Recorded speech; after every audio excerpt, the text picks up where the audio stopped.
Guten Tag, do you have a cloudy view? I mean, through your windows?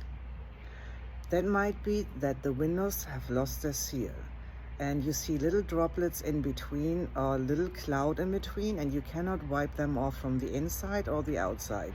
You see in many inspection reports that windows lost their seal, and I wanted to show you how it's done, because you don't have to replace the entire window.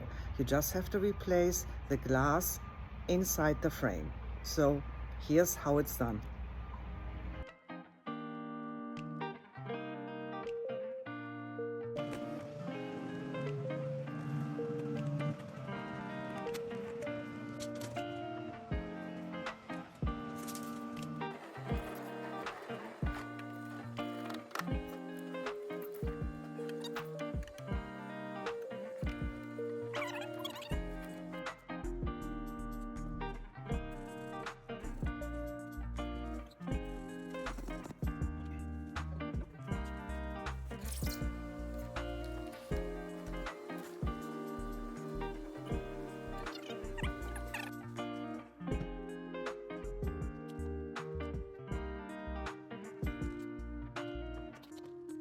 And this is how it's done. It takes about 1 hour per window. If you have any question, text me, email me, DM me. Thank you.